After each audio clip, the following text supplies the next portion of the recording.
Assalamualaikum warahmatullahi wabarakatuh. Alhamdulillahirabbil alamin wabihi nasta'in ala umuri dunya waddin. Wassalatu wassalamu ala asrofil anbiya'i wal mursalin sayyidina wa maulana Muhammadin wala haula wala quwata illa billahil aliyil azim. Perkenalkan, saya Nailin Raini dengan NIM 20103100028 dari kelompok 8 mata kuliah strategi pembelajaran MISD dengan dosen pengampu Ibu Maisanah MPDI mendapatkan judul tema yaitu menerapkan berbagai strategi dan model pembelajaran MI atau SD. Masuk ke dalam materi pembahasan yaitu mengenai pengertian strategi pembelajaran dan model pembelajaran. Apa sih itu strategi dan model pembelajaran? Strategi pembelajaran merupakan cara yang dipilih untuk menyampaikan materi pelajaran dalam lingkungan pengajaran umum yang meliputi sifat, lingkup, dan urutan kegiatan yang dapat memberikan pengalaman belajar kepada anak didik.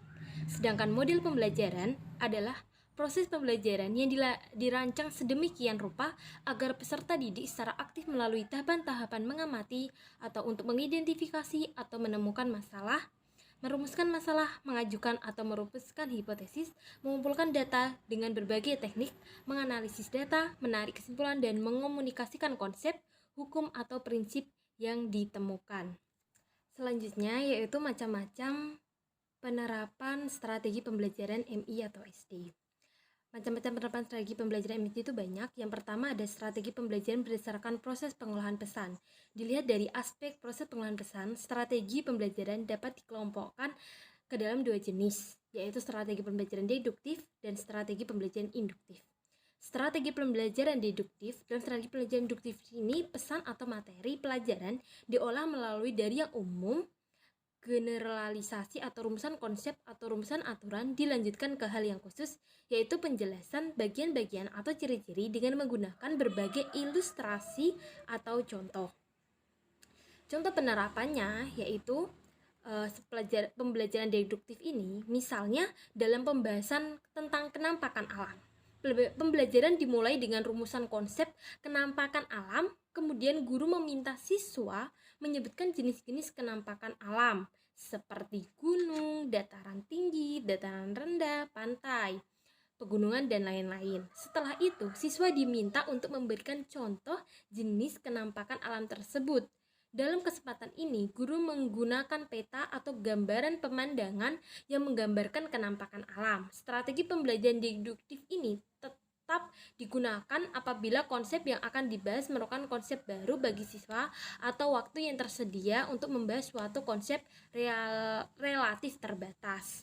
Sedangkan strategi pembelajaran induktif, dalam strategi pembelajaran induktif ini, pesan atau materi pelajaran diolah melalui dari yang khusus, bagian atau atribut menuju ke yang umum, yaitu generalisasi atau rumusan konsep atau aturan. Langkah-langkah dalam proses pembelajaran adalah yang pertama, siswa diminta untuk mengidentifikasi benda-benda yang ada di sekitar. Kedua, siswa diminta untuk menuliskan nama benda-benda tersebut di papan tulis sesuai dengan wujud benda. Yang ketiga, siswa diminta untuk mengelompokkan benda-benda tersebut ke dalam kelompok benda padat, cair, dan gas. Yang keempat, siswa diminta untuk menuliskan jenis-jenis wujud benda. Selanjutnya yaitu mengenai penerapan strategi pembelajaran. Yang kedua yaitu strategi pembelajaran berdasarkan pihak pengolahan pesan. Atas dasar pihak pengolahan pesan, strategi pembelajaran dapat dibedakan menjadi dua jenis, yaitu strategi pembelajaran ekspositori dan strategi pembelajaran heuristik. Strategi pembelajaran ekspositori, guru yang mencari materi pelajaran yang akan diajarkan dari berbagai sumber, kemudian guru mengolahnya serta membuat rangkuman dan atau mungkin membuat bagan, jadi guru lebih aktif daripada siswa. Contoh penggunaan strategi ekspositori pada pembelajaran pengetahuan sosial. Kita mengambil contoh pengetahuan sosial. Tujuan pembelajarannya yaitu siswa dapat menguraikan manfaat muka bumi di wilayah Indonesia yang terdiri dari daratan, pantai, dataran rendah, dan lain-lain. Bahan pelajarannya yaitu wilayah negara Indonesia. Proses pembelajarannya Sebelum pembelajaran berlangsung, guru telah mempelajari materi pelajaran dari berbagai sumber yang ada, kemudian membuat rangkuman. Antara lain yang pertama, guru menjelaskan materi pelajaran secara rinci kepada siswa. Siswa di bawah bimbingan guru menyimpulkan materi pembelajaran tersebut. 3. Siswa diminta mencatat materi pelajaran dan atau mempelajarinya kembali di rumah masing-masing. Yang kedua yaitu strategi pembelajaran heuristik. Pembelajaran heuristik ini guru sebagai fasilitator dan pembimbing kegiatan belajar siswa. Jadi di sini yang lebih aktif ialah siswa itu sendiri. Sekarang contoh penerapan strategi heuristik dalam contoh mata pelajaran matematika yang diarahkan untuk mencapai tujuan pembelajaran. Siswa dapat menentukan keliling lingkaran yang telah diketahui garis dengan menggunakan rumus keliling lingkaran. Materi pelajaran yang sesuai dengan tujuan tersebut adalah rumus mencari keliling lingkaran. Proses pembelajarannya yang terjadi adalah sebagai berikut. Yang pertama, seorang atau dua orang siswa diminta mengukur keliling sebuah lingkaran yang terbuat dari bambu yang telah disiapkan guru dan disaksikan oleh teman-temannya. Dan yang kedua, siswa tersebut diminta untuk menuliskan hasil pengukuran pada papan tulis yang umpamanya ada 154 cm. Kegiatan seperti ini jika diperlukan dapat dilakukan kembali oleh siswa atau kelompok siswa lainnya untuk lebih meyakinkan hasilnya. Yang ketiga, siswa atau kelompok siswa lainnya diminta mengukur garis tengah lingkaran tadi dan menuliskan hasil pengukuran pada papan tulis yang umpamanya 49 cm. Kegiatan ini pun bila diperlukan dapat dilakukan kembali oleh siswa atau kelompok siswa lainnya. Yang keempat, semua siswa diminta untuk membagi bilangan 154 dengan bilangan 49. Hasil yang diperoleh adalah 3,14. Dengan demikian, siswa menemukan rumus mencari keliling lingkaran ialah 22/7R. Siswa diberi tugas menentukan keliling sebuah lingkaran yang lain yang telah diketahui garis tengahnya umpamanya 14 cm. Dari contoh tersebut, siswa tidak hanya dapat menentukan keliling lingkaran yang telah diketahui garis tengahnya, tetapi juga mereka memahami betul mengapa rumus mencari lingkaran bisa membuahkan hasil 22/7R. Hal ini dapat terjadi karena siswa sendiri yang menemukannya, bukan disuapi oleh guru. Lalu, strategi ini terbagi ke dalam dua bagian, yaitu discovery dan inquiry. Dengan strategi discovery ini, siswa melakukan kegiatan dengan berpedoman pada langkah-langkah yang telah ditetapkan oleh guru. Misalnya, siswa diberi tugas mengamati tanaman yang ada di sekeliling sekolah. Hal-hal yang harus diamati siswa serta langkah-langkahnya telah dituliskan oleh guru pada kertas. Dengan berpedoman pada paduan tersebut, siswa melakukan pengamatan. Hasil pengamatan tersebut mereka tuliskan pada buku catatan mereka dan di kelas dilaporkan serta didiskusikan. Dengan demikian, pengetahuan tentang tanaman yang ada di sekeliling sekolah tersebut ditemukan sendiri oleh siswa, bukan diberitahukan oleh guru. Apabila dalam strategi discovery siswa memperoleh atau menemukan pengetahuan sendiri dengan bantuan pedoman atau panduan yang diberikan guru, maka dalam penerapan strategi inquiry ini, siswa memperoleh dan menemukan sendiri pengetahuan tanpa pedoman atau panduan dari guru. Dalam strategi inquiry ini, siswa benar-benar dilepas tanpa disertai dengan panduan yang telah disiapkan oleh guru. Selanjutnya, yang ketiga yaitu strategi pembelajaran berdasarkan pengaturan guru.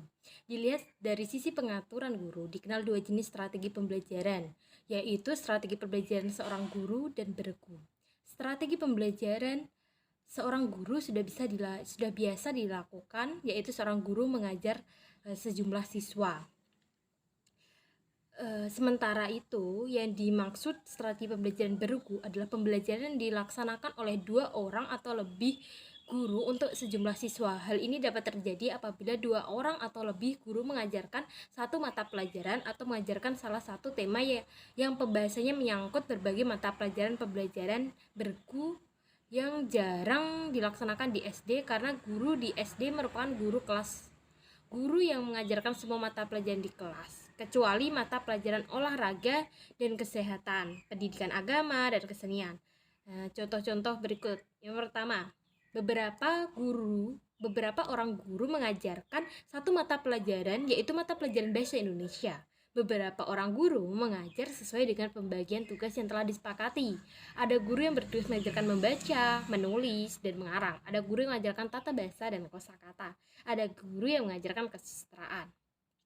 Yang kedua, beberapa orang guru mengajarkan salah satu tema yang pembahasannya menyangkut berbagai mata pelajaran, misalnya topik kehidupan dalam keluarga, dibahas dalam mata pelajaran agama, olahraga, dan kesehatan, serta pengetahuan sosial. Setiap guru membahas topik tersebut sesuai dengan ruang lingkup materi yang ada di dalam mata pelajaran yang menjadi tanggung jawabnya. Kedua contoh tersebut adalah penerapan pembelajaran terpadu karena beberapa mata pelajaran secara terpadu membahas tema atau topik yang telah ditentukan. Dalam pembelajaran bergu, persiapan dibuat bersama oleh tim guru, dilaksanakan atas tanggung jawab bersama serta penilaian atas tanggung jawab bersama pula. Oleh karena itu, semua anggota tim guru harus merupakan kesatuan yang kompak. Yang keempat yaitu strategi pembelajaran berdasarkan jumlah siswa. Dengan memperhatikan jumlah siswa, dikenal 3 strategi pembelajaran, yaitu strategi pembelajaran klasikal, kelompok kecil, dan individual. Strategi pembelajaran klasikal dan kelompok kecil sudah biasa dilakukan di SD, sementara strategi pembelajaran individual masih jarang digunakan. Contoh penggunaan strategi pembelajaran individual seperti yang sekarang sedang Anda lakukan dengan menggunakan paket pengajaran modul. Dengan strategi pembelajaran individual, siswa belajar secara perseorangan sehingga memungkinkan siswa dapat maju sesuai dengan kecepatan masing-masing, tidak harus menunggu atau mengejar siswa lainnya seperti halnya strategi pembelajaran klasikal. Dan yang kelima yaitu strategi pembelajaran berdasarkan interaksi guru dengan siswa. Atas dasar pertimbangan interaksi guru dengan siswa, ada 2 strategi pembelajaran, yaitu strategi pembelajaran tatap muka dan strategi pembelajaran melalui media. Strategi pembelajaran tatap muka sudah bisa dilakukan setiap hari, baik dengan menggunakan alat peraga maupun tidak. Strategi pembelajaran melalui media dapat digunakan ialah paket pembelajaran melalui modul, pembelajaran melalui TV, pembelajaran melalui kaset audio, pembelajaran melalui kaset video, pembelajaran melalui komputer, dan pelajaran melalui paket pengajaran berprogram. Selanjutnya, kita masuk ke dalam macam-macam penerapan model pembelajaran MI atau SD. Yang pertama, model pembelajaran saintifik. Pendekatan saintifik ini dimaksudkan untuk memberi pemahaman kepada peserta didik dalam mengenal, memahami berbagai materi menggunakan pendekatan ilmiah, bahwa informasi bisa berasal dari mana saja, kapan saja, tidak tergantung pada informasi searah dari guru. Pembelajaran dengan metode saintifik ini memiliki beberapa karakteristik sebagai berikut. 1. Berpusat pada siswa. 2. Melibatkan keterampilan proses sains dan mengkonstruksi konsep, hukum, atau prinsip. Yang ketiga, melibatkan proses-proses kognitif, yaitu potensi dalam merangsang perkembangan intelek. Yang keempat, dapat menggambarkan karakteristik siswa. Contoh penerapan pada model pembelajaran saintifik ini ada 2 poin. Yang pertama, menanya. Seorang siswa yang bertanya dengan apa yang ia lihat dan ia perhatikan. Kedua, mengumpulkan data, yaitu siswa yang dianjurkan untuk mengumpulkan data dengan cara mencari informasi dan melakukan kunjungan atau observasi. Yang kedua, yaitu model pembelajaran PBL atau Problem Based Learning. Sebuah model pembelajaran yang menyajikan masalah konseptual sehingga merangsang peserta didik untuk belajar dalam kelas yang menerapkan berbasis masalah. Peserta didik bekerja dalam tim untuk memecahkan masalah dunia nyata. Contoh penerapan model pembelajaran berbasis masalah ini, sebelum memulai proses pembelajaran mengajar di dalam kelas, peserta didik lebih dahulu diminta untuk mengobservasi suatu fenomena terlebih dahulu. Kemudian peserta didik diminta mencatat masalah-masalah yang muncul.